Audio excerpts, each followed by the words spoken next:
नमस्कार, बहुत स्वागत है आपका। मैं हूं आपके साथ ऋतु ज्ञानवानी। पीएम मोदी कल बस्तर के चुनावी दौरे पर आ रहे हैं। प्रधानमंत्री जगदलपुर के छोटे आमाबाल में चुनावी जनसभा को संबोधित करेंगे और इसी दौरान पीएम के साथ सीएम साय भी मौजूद रहेंगे।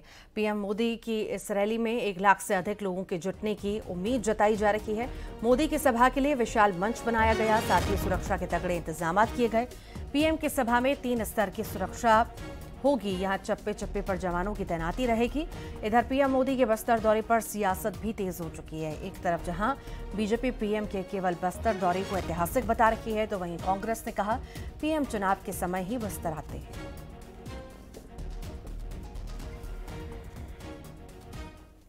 छत्तीसगढ़ में पहले चरण में बस्तर एकमात्र लोकसभा है जहां मतदान होना है और उसमें भी प्रचार के लिए दुनिया के सबसे लोकप्रिय नेता, देश के प्रधानमंत्री माननीय नरेंद्र मोदी जी का आगमन हो रहा है। उनके आगमन को लेकर बस्तर में भारी उत्साह का वातावरण है। कार्यकर्ता पूरे उत्साह और ऊर्जा के साथ उनकी आम सभा को ऐतिहासिक और अविस्मरणीय बनाने के लिए। स्वागत है बस्तर में प्रधानमंत्री मोदी जी का। लेकिन मेरा सवाल है उनसे, अगर आप बस्तर आ रहे हैं तो बस्तर की जनता को जवाब देना चाहिए कि बस्तर के आदिवासी, छत्तीसगढ़ के आदिवासियों का 32% आरक्षण को विधानसभा में पास किया गया, उसको राजभवन में रोकने का काम आपकी सरकार ने और आपने क्यों रोका है? बस्तर में कृषि मंत्री रामविचार नेताम और अजय चंद्राकर पर बड़ा हमला बोला। उन्होंने कहा कि आबकारी मंत्री रहते हुए कवासी लखमा ने स्तरहीन और घटिया शराब लोगों को पिलाई थी। कई लोगों की किडनी भी खराब हुई, बहुत से लोगों की मौत हो गई थी। उनके कार्यकाल में जितने लोगों की जान गई उसकी जांच होनी चाहिए। ये बताया है कि उनके कार्यकाल में जो स्तरहीन घटिया शराब जो पिलाया गया, उस शराब के वजह से कितने लोगों का किडनी फेल हो गया और उससे कितने लोग जो है काल के गाल में समा गए, कारण उनकी मृत्यु हुई। उसके भी दोषी है, उसका भी जवाब देना चाहिए। बस्तर में उसके पीरियड में जितने लोग की जानें गई हैं। मुंगेली पहुंचे छत्तीसगढ़ के deputy CM Arun Sao BJP कार्यकर्ता सम्मेलन में शामिल हुए और इसी दौरान उन्होंने बिलासपुर लोकसभा सीट से बीजेपी उम्मीदवार तोखन साहू की ऐतिहासिक जीत का दावा किया। अरुण साव ने कहा कि भ्रष्टाचारियों पर लगातार कार्रवाई की जा रही है, कोई भी भ्रष्टाचारी नहीं छोड़ा जाएगा। पार्टी पूरी ताकत से चुनाव की तैयारी में जुटी है। आज हमारे लोरमी विधानसभा में कार्यकर्ताओं का सम्मेलन है।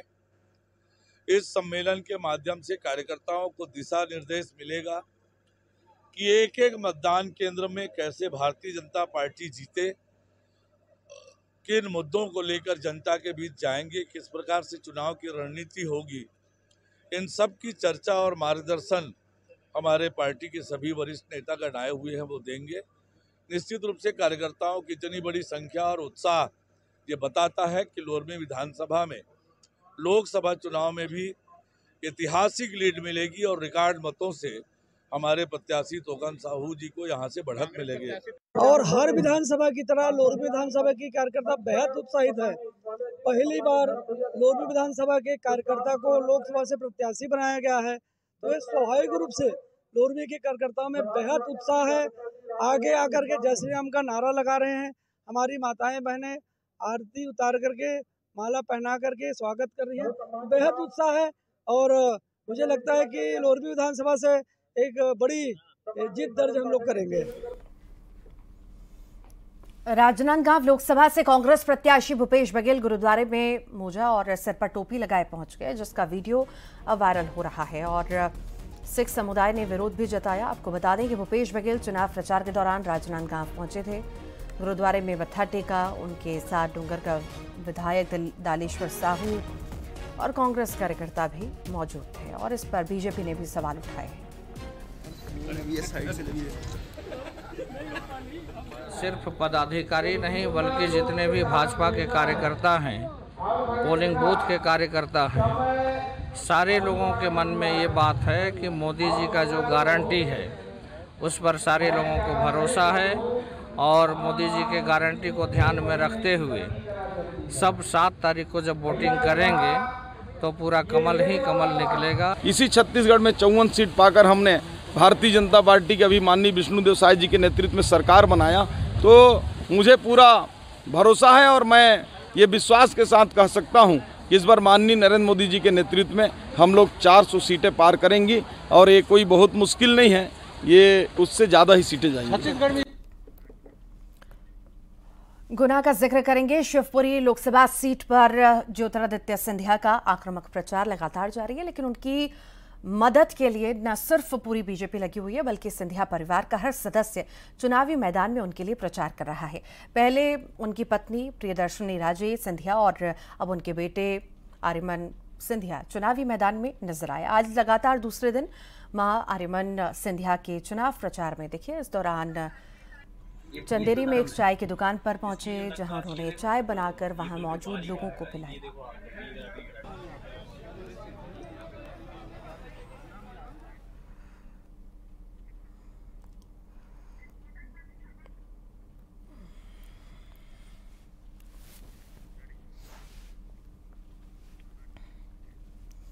खंडवा का जिक्र करेंगे। खंडवा से कांग्रेस ने नरेंद्र पटेल को चुनावी मैदान में उतारा है। उम्मीदवार घोषित होने के बाद नरेंद्र पटेल पहली बार खंडवा पहुंचे और इसी मौके पर नरेंद्र पटेल ने कहा कि कांग्रेस यहां पूरी मजबूती के साथ चुनाव लड़ेगी।